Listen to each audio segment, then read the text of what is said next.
Good morning students. कक्षा 9 विषय हिंदी, जिसमें हमारा गद्य है रानी। लास्ट लेक्चर में हमने जो हमारा गद्य है रानी, उसमें हमारे जो लेखिका है महादेवी वर्मा, उसका जीवन परिचय देखा था और इंदौर शहर में रियासत होने के कारण वहाँ पर घोड़ों का बहुत ही आधिक्य था, लेकिन वहाँ सभी लोग हैं वो घोड़ों पर ज़्यादा सवार होते थे। तो महादेवी वर्मा है वो और उनके पिताजी उनसे कहते हैं कि हमें भी एक छोटा सा घोड़ा है वो चाहिए। तो महादेवी वर्मा के पिता है उसको एक घोड़ा लाकर देते हैं, वो चॉकलेटी रंग का था। पर महादेवी वर्मा को पशु पक्षियों से ज़्यादा लगाव था, इसीलिए उन्होंने एक कुत्ती और नेवला है वो भी उन्होंने पाल रखा था। तो ये सब उनके साथी थे, तो उन सब साथी में रानी का समावेश भी हो जाता है। जब रानी को लेकर उनके पिता आते हैं तो शुरुआत के समय में वे लोग थोड़े उनसे नाराज़ रहते हैं, क्योंकि जो उनके दोस्त हैं निक्की और रोज़ी, उनके लिए और उनके भाई बहन के लिए कभी भी उनके घर में कोई परिवर्तन नहीं हुआ है। लेकिन जब रानी आती है तो उन्हें रखने के लिए उनके बरामदे में नया दरवाज़ा लगाया जाता है, खिड़की लगाई जाती है। तो ये सब देखकर पहले बच्चों को गुस्सा आता है, लेकिन धीरे धीरे वो गुस्सा है वो प्यार में बदल जाता है और अंत में वे रानी से अपनी मित्रता है वो कर लेते हैं। बाद में रानी की देखभाल के लिए एक छुट्टन नाम का साइस है वो रखा जाता है, जो उसकी देखभाल करता है, उसे चारा डालता है, उसे मालिश करता है। तो इस तरह से उसकी देखभाल है वो करता है। धीरे धीरे उन लोगों में दोस्ती है वो बढ़ने लगती है और महादेवी वर्मा है वो और उनके जो छोटे भाई बहन है, आखिर एक दिन आ जाता है कि जब जिस कारणवश उन्होंने रानी को खरीदा था, यानी कि रानी पर घूमने के लिए, उस पर सवारी होने के लिए, तो वो समय है वो आ जाता है। तो छुट्टन सभी लोगों को एक बारी बारी है वो उस पर सवारी है वो करवाते हैं। इसीलिए महादेवी वर्मा और उनके भाई बहन के लिए अलग अलग जीन है वो भी खरीदे जाते हैं। तो इस तरह से जब शाम का समय आता है तब महादेवी वर्मा है वो घोड़े पर घूमने जाती है। तो यहाँ तक हमने गद्य है वो देखा था। अब आगे हम देखें, बाहर के चबूतरे पर खड़े होकर हम बारी बारी से रानी पर आरूढ़ होते और छुट्टन साथ दौड़ता हुआ हमें घुमाता। सवेरे भाई बहन घूमते और स्कूल से लौटने पर तीसरे पहर या संध्या समय मेरे साथ यह कार्यक्रम दोहराया जाता। परंतु ऐसी सवारी से हमारी विद्रोह प्रकृति है वो संतुष्ट न हो सकती थी। अस्तबल में रानी गर्दन में झूलकर तथा स्टूल के सहारे उसकी पीठ पर चढ़कर भी हमें संतोष न होता था कि सामान्यतः जब उसे घुमाकर ले आता था छुट्टन, तो उसमें उन लोगों को संतोष है वो नहीं मिलता था। क्यों? क्योंकि उन लोगों तो रानी की पीठ पर बैठकर और उसकी गर्दन पर झूलकर ही आनंद है वो आता था। इसीलिए अंत में एक छुट्टी के दिन दोपहर में सबके सो जाने पर हम रानी को खोलकर बाहर ले आए और चबूतरे पर खड़े होकर उसकी नंगी पीठ पर सवारी करके बारी बारी से अपनी अधूरी शिक्षा की पूरी परीक्षा लेने लगे। कि एक दिन क्या होता है कि जब वे लोग घूमकर आते हैं फिर सभी लोग सो जाते हैं, तो उस समय महादेवी वर्मा और उनके जो भाई बहन हैं वो रानी को अस्तबल से बाहर निकालकर उसे चौराहे पर लेकर आते हैं और फिर बारी बारी उस पर सवारी है वो करते हैं। यह स्वाभाविक ही था कि ताज रानी हमारी अराजक प्रवृत्तियों से प्रभावित हो जाती थी। वास्तव में बालकों में चेतना के विभिन्न स्तरों का बोध न होकर सामान्य चेतना का ही बोध रहता है। कि सामान्यतः क्या होता है कि जो बाल मनोवृत्ति है वो कैसी होती है, चंचल होती है, कि उसे किसी भी बात का डर नहीं लगता, उसे नई नई चीज़ें सीखने में मज़ा आता है। तो इसी तरह जब छुट्टन नहीं होता था तो उस समय उन लोगों ने क्या किया कि रानी को अस्तबल से निकालकर बाहर ले आए, और रानी है वो भी उन लोगों की प्रवृत्तियों से अराजक यानी अराजक थी। इसीलिए बारी बारी से वे सब लोग रानी के साथ उस पर सवार होकर चौराहे पर घूमने लगते थे। अंत में उनके लिए पशु पक्षी वनस्पति सब एक परिवार के हो जाते हैं कि बच्चों में कोई भेदभाव है वो नहीं हो जाता। जिनसे भी उनको प्यार मिलता है वो सभी लोग उनके परिवार के सदस्य है वो हो जाते। तो इसी तरह हमारी जो लेखिका है उसे भी बचपन से ही इस पशु पक्षियों में अति लगाव हो रहा था, इसीलिए वे ये सभी जीवों को अपने एक परिवार की तरह ही समझती थी और अपना मित्र ही समझती थी। तो इसी तरह उसे कुत्ता है, नेवला है, ये रानी यानी कि घोड़ी है, उन सभी चीज़ों से बहुत ही लगाव था। और सामान्यतः जो वास्तव में हम देखें तो कि बच्चों को जिससे भी लगाव हो जाता है वो उसे एक परिवार का सदस्य ही समझने लगते हैं। तो इसी तरह महादेवी वर्मा है वो भी रानी को अपने परिवार का सदस्य ही समझने लगती है। निकी रानी की पूंछ से उछलने लगता था। रोजी इच्छानुसार उसकी गर्दन पर उछलकर चढ़ती और नीचे कूदती थी और हम सब उसकी पीठ पर ऐसे गर्व से बैठते मानो मयूर सिंहासन पर आसीन हो। कि महादेवी वर्मा के जो भाई बहन है वो और उन्होंने जो कुत्ती और नेवला पाल रखा था वो सभी लोग मिलकर रानी के साथ खेलते थे। कैसे खेलते थे तो कि जो निक्की है वो उसकी पूंछ पर झूलने लगती थी, रोजी है वो उसकी गर्दन पर उछल कूद करती थी और वो सब यानी कि महादेवी वर्मा और उनके भाई और बहन वो सब उसकी पीठ पर ऐसे गर्व से बैठते थे मानो वो लोग मयूर सिंहासन पर आसीन हो। मयूर सिंहासन यानी कि मोर और सिंह की आकृति वाला आसन, जैसे महाराजा या राजा या महाराजा है वो बैठते हैं ऐसा आसन। तो इस तरह से ऐसा गर्व है वो उन्हें रानी की पीठ पर बैठकर महसूस होता था। रानी हम सब की शक्ति और दुर्बलता जानती थी कि रानी है वो सभी बच्चों के अंदर क्या शक्ति है और क्या दुर्बलता है ये सब उनसे वो परिचित थी। उसकी नंगी पीठ पर अयाल पकड़कर बैठने वालों को वह दुल की चाल से इधर उधर घुमाकर संतुष्ट कर देती थी। परंतु एक बार मेरे बैठ जाने पर भाई ने अपने हाथ की पतली संटी उसके पैरों में मार दी। हवे क्या होता है, एक दिन महादेवी है वो उसकी पीठ पर बैठी थी और उसकी अयाल यानी कि उसके गर्दन पर जो बाल होते हैं वो तो उस बाल से खेल रही थी और उसकी पीठ पर बैठी हुई थी। तो सामान्यतः रानी क्या करती है कि इसी तरह जो भी कोई बच्चा उसकी पीठ पर बैठता है तो वो धीरे धीरे चलकर उसे एक चक्कर है वो लगवा देती थी। लेकिन एक दिन क्या होता है कि जब भी लेखिका है वो पीठ पर इस तरह से बैठी थी तो उसके भाई ने उसके हाथ में जो डंडी थी वो उनके पैरों में मार दी। चोट लगने की तो संभावना ही नहीं थी, परंतु इससे न जाने उसका स्वाभिमान आहत हो गया या कोई दुखद स्मृति उभर आई कि इस तरह से छोटी सी डंडी लगने की वजह से रानी को चोट लगे ये तो वास्तविक नहीं है, क्योंकि उसके पैर है वो बहुत मजबूत होते हैं।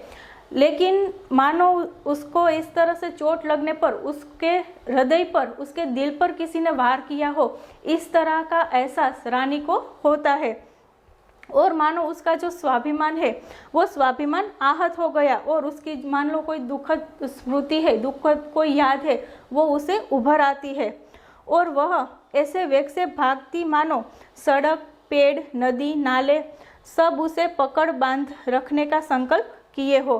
कि इस तरह से वो जब महादेवी वर्मा उसके पीठ पर बैठी थी और वो रानी है वो इस तरह से भागती है मानो सभी चीज़ें उसे रोकने की कोशिश कर रहे हैं, लेकिन रानी है वो रुकने का नाम ही नहीं लेती। यहाँ पर उसके हृदय में जो भावुकता है वो हमें दिखाई देती है कि सामान्यतः जो पशु होते हैं उसके हृदय में भी प्यार है वो होता है कि उसे इस बात का दुख होता है कि जिस बच्चों को मैं इतनी अच्छी तरह से अपनी पीठ पर बैठकर घुमा रहा हूँ उसने मुझे मारा, तो इस बात का मानो उसे दुख हुआ हो और इसीलिए वो वहाँ से इतनी जोर से भाग आई। तो उस समय महादेवी वर्मा है वो उसकी पीठ पर बैठी हुई थी। कुछ दूर मैंने अपने आप को उस उड़न खटोले पर संभाला, परंतु गिरना तो निश्चित ही था कि उस रानी है वो उतनी वेग से भागती है कि मानो कोई उड़न खटोला है वो जा रहा हो। तो वो अपने आप को संभाल लेती है, लेकिन वहाँ से रानी पर से नीचे गिरना वो तो निश्चित ही था, क्योंकि रानी इस तरह से रुकने वाली नहीं थी। और उस समय जो हमारी लेखिका है वो भी इतनी छोटी थी कि उसे रानी को अपने वश में करना नहीं आता था। तो इसी तरह से वो महादेवी वर्मा है वो रानी पर से गिर जाती है। मेरे गिरते ही रानी मानो अतीत से वर्तमान में लौट आई और इस प्रकार निश्चल खड़ी रह गई जैसे पश्चाताप की प्रसर प्रतिमा हो, कि इस तरह से लेखिका है वो रानी पर से नीचे गिर जाती हो है। और जैसे ही वो गिर जाती है तो उस समय रानी का जो पूरा आक्रोश है, उन्हें जो गुस्सा आता है वो सभी गुस्सा मानो शांत हो गया हो और वो वर्तमान में लौट आई है। तो उसी प्रकार मानो उसे पश्चाताप हुआ हो अपनी जो करतूत उन्होंने की है कि वहाँ से वो ऐसे भागकर चली आई, तो उस बात का उसे पश्चाताप होता है और वो इसी तरह लेखिका के सामने खड़ी हो जाती है। साथियों की चीख पुकार से सब दौड़े और फिर बहुत दिनों तक मुझे बिछाने पर पड़ा रहना पड़ा। स्वस्थ होकर रानी के पास जाने पर वह ऐसी करुण पश्चाताप भरी दृष्टि से मुझे देखकर हिनहिनाने लगी कि मेरे आंसू आ गए, कि उनके साथियों की पुकार सुनकर सभी लोग रानी के पास आ जाते हैं और महादेवी वर्मा है उसे कुछ दिनों के लिए बिस्तर में पड़ा रहना होता है, क्योंकि उसे बहुत ही चोट लगती है। लेकिन जब वो ठीक हो जाती है और फिर रानी के पास आती है तो उस समय रानी उसे ऐसी पश्चाताप भरी दृष्टि से देख रही हो कि उसको लेखिका को गिराने का बहुत ही उसे दुख हुआ हो, तो वो पश्चाताप भरे आंसू से वो रानी को लेखिका को देख रही थी। एक बार भाई के जन्मदिन पर नानी ने उसके लिए सोने के कड़े भेजे कि यहाँ पर महादेवी वर्मा ने जो रानी के साथ उनके जीवन का जो दूसरा किस्सा है वो किस्सा हमें बताया है। एक किस्सा ये था और दूसरा किस्सा क्या था कि जब वो छोटी थी तो उसके भाई का जन्मदिन था, तो उसके जन्मदिन पर उसकी नानी ने उसके लिए सोने के कड़े हैं वो भेजे थे। सामान्यतः हम कोई भी नया कपड़ा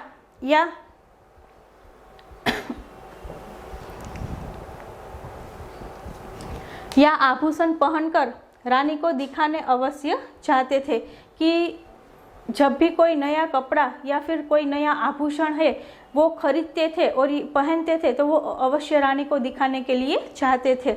तो उसी तरह से जब उसकी नानी ने उसके भाई के लिए सोने के कड़े भेजे उनकी नानी ने, तो वो कड़े दिखाने के लिए वे लोग रानी के पास जाते हैं। सुंदर छोटे छोटे शेर मुंह वाले कड़े पहनकर भाई भी रानी को दिखाने गया और न जाने किन प्रेरणा से वह दोनों कड़े उतारकर रानी के खड़े सतर्क कानों में वलय की तरह पहना आया, कि उसका जो भाई है वो सोने के कड़े पहनकर रानी को दिखाने के लिए जाता है, लेकिन न जाने उनके मन में ऐसा क्या विचार आया कि वो अपने सोने के कड़े उतारकर उनके जो कान है उस कान में एक वलय की तरह उसे पहना देता है। फिर हम सब खेल में कड़ों की बात भूल गए।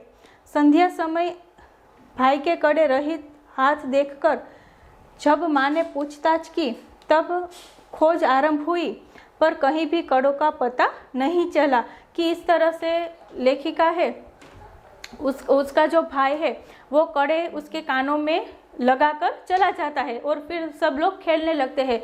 तो इस तरह से खेल खेल में सब लोग ये बात भूल जाते हैं कि उनके हाथों में सोने के कड़े थे।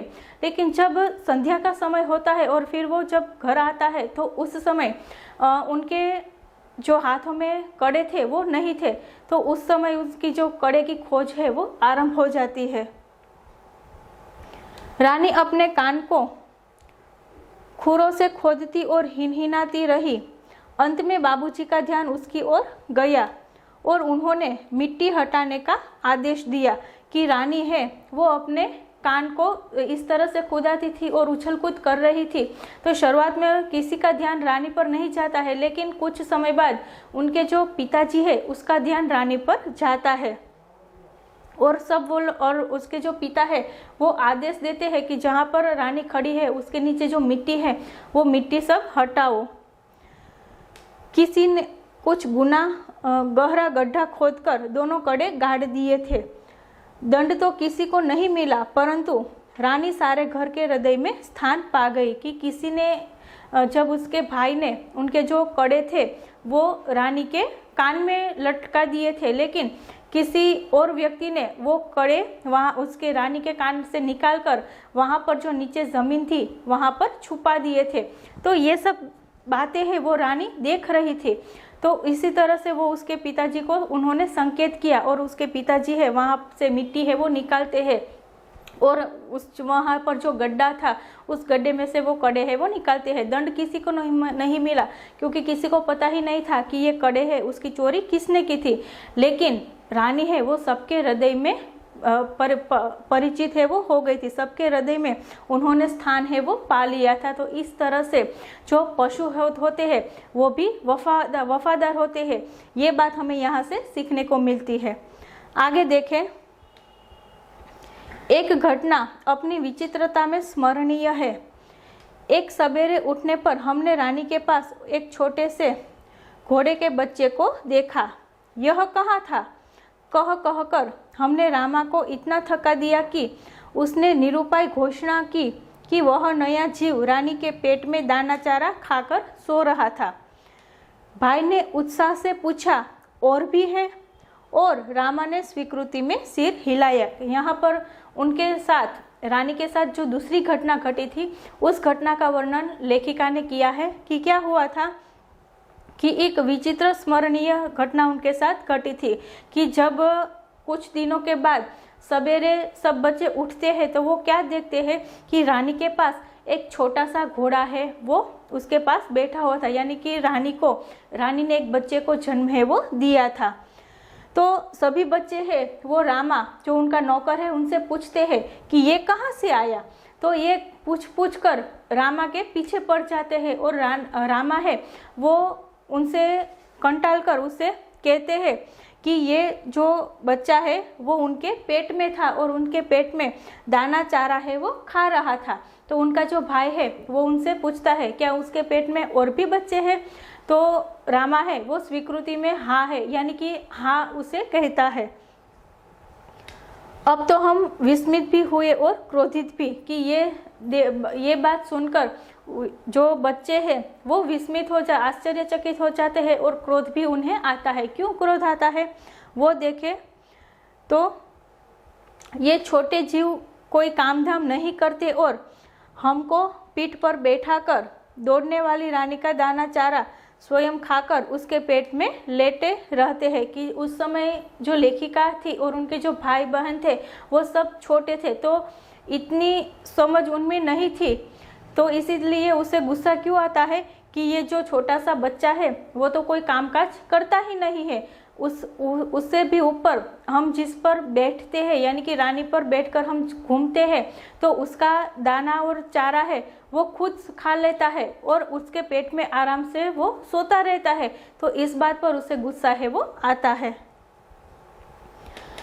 भाई ने कहा, रानी का पेट चीरकर हम कम से कम एक और बच्चा घोड़ा निकाल ले, तब बच्चे घोड़े पर वे छोटे बहन भाई बैठेंगे और रानी मेरी सेवा में रहेंगी। कि यहाँ पर जो बच्चों की मनोवृत्ति होती है उसका परिचय हमें होता है कि बच्चे हैं वो लंबा कुछ नहीं सोच सकते। तो इसी तरह से लेखिका और उनके जो भाई बहन हैं वो भी ऐसा ही कुछ कार्य करते हैं। वो क्या सोचते हैं कि उसका पेट हम चीर डालते हैं और उसके अंदर से जो बच्चा है वो हम निकाल लेते हैं। तो 2 बच्चे हो जाएंगे रानी के, तो एक बच्चे पर जो 2 बच्चे हैं उस पर उनके छोटे भाई बहन है वो घूमेंगे और जो रानी है वो मेरी सेवा में ही रहेगी।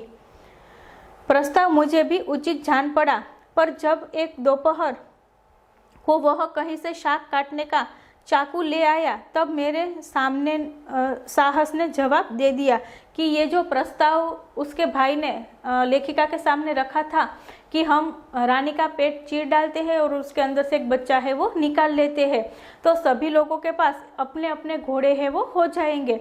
तो ये प्रस्ताव है वो लेखिका को भी उस समय उचित लगा, क्योंकि उस समय वो भी बच्ची ही थी, उसकी जो सोचने की शक्ति थी वो भी उतनी नहीं थी।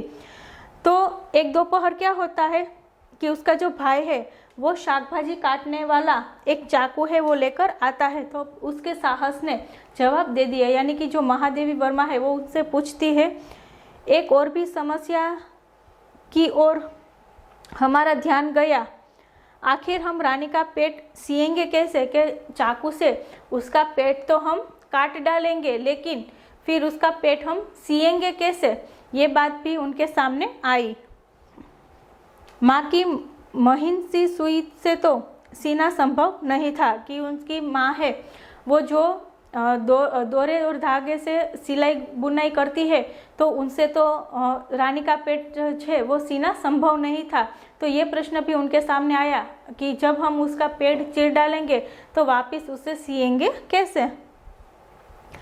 टाट सीने का जब बड़ा सूजा रामा अपनी कोठरी में रखता था जहां हमारी पहुंच नहीं थी, कि टाट सीने का बड़ा सूजा, बड़ा जो चाकू है वो रामा अपने पास रखता था, लेकिन उन तक जो लेखिका और उनके जो छोटे भाई बहन हैं वो उन तक पहुंच नहीं पाते थे।